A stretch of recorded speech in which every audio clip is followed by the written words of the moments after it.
But if Larry Foote does get the job, I'm going to be honest. Like, I don't think I'd be that mad.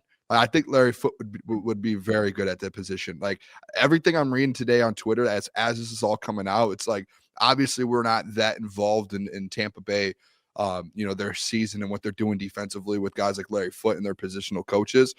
But everything, once this does come out, that's when you start seeing like the truths of coaches come out. You see the side of it's like, hey, no, this guy, what is this guy even in the mix for? Or you'll see, hey, this guy is actually going to be a very good coach. Everything with Larry Foote, and I'm not just because he went to Michigan or he's played in Detroit. I have seen lots of positive things, and I can reach out to some people from Tampa and see what they say about him and what he's been since he's been there. But everything is positive on Twitter about him, saying that he's going to be like, he's expected to be a DC in the next year or two. Like, he's going to be a very good defensive coordinator and even a head coach in the NFL. And it's like, I think Kelvin, like in house, yes, you think he can make that step.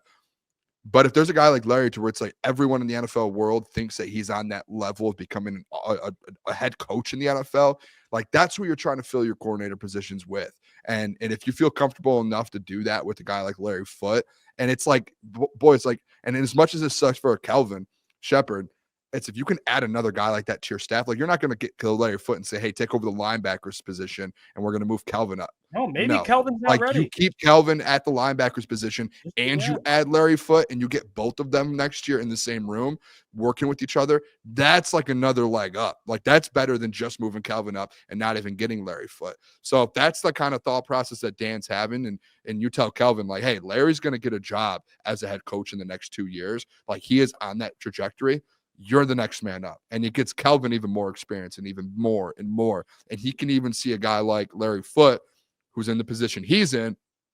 How did he approach and take that step as a DC? And he can learn with him and see how he does it.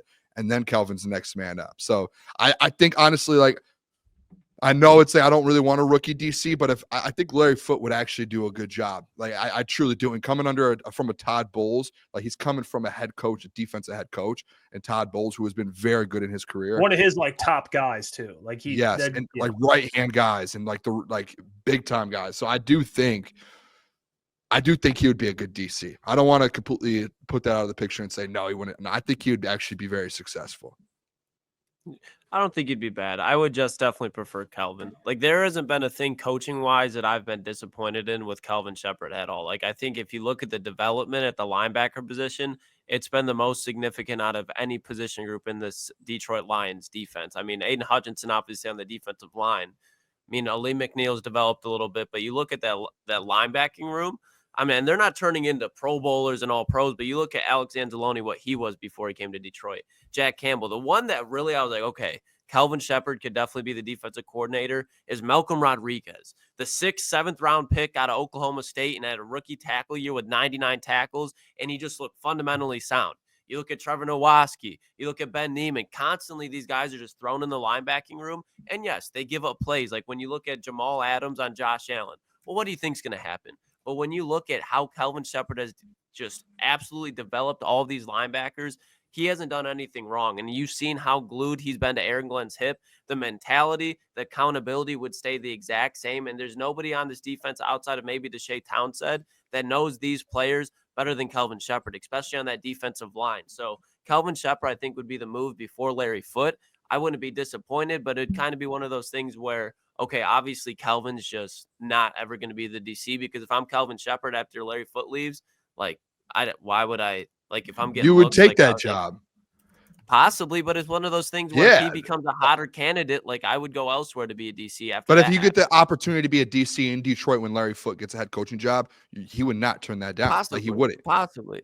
But like, I'm saying, Klotz, I get what you're saying. Like, I'm with you. If Larry Foote wasn't an option, and like, I get what you're saying. But if Kelvin doesn't go to Chicago or Kelvin doesn't go to New York with AG and Kelvin stays put this year, and he's already told you that, you're going to look at it and be like, why would I not want to have both of those guys in my room? Like, you're going to, if you move Kelvin up, you're going to get a new linebackers coach, a guy who's really never coached, that you're going to give a new opportunity to come like up in the ranks, when it's like, hey, I could just go get Larry Foote. Like, Larry's not going to come over and be a linebackers coach. He's doing that in Tampa. Like, he's Todd Bowles' right-hand man in Tampa. So it's like, he's going to stay. Why not be able to have both of them if you have the opportunity? That's the sense that I'm looking at. And again, if Kelvin gets this job in the next week, we know he's ready to go because Dan's not going to give him the job if he doesn't think he's ready. But if he doesn't get the job, Klotzy, I truly, and as much as you might hate to hear this and other people, if he doesn't get the job, in my mind, that just Kelvin might not be as ready as we thought that he was. I agree. And that's just, and I love Klotz, but if he, or not Klotz, Kelvin, but if he doesn't get that, that just means like, hey, he is not at that level yet because he could have got the job with Ben in Chicago. He could have got it in New York with AG, and he could have gotten here with Dan Campbell.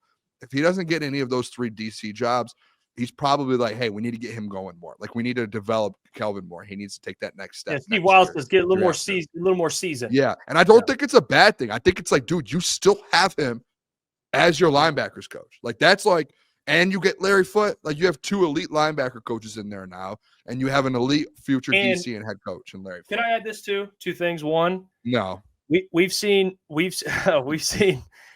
guys, assistant coaches get interviewed. I mean, Tanner Engstrand was a pass game coordinator, got interviewed to be an offensive coordinator.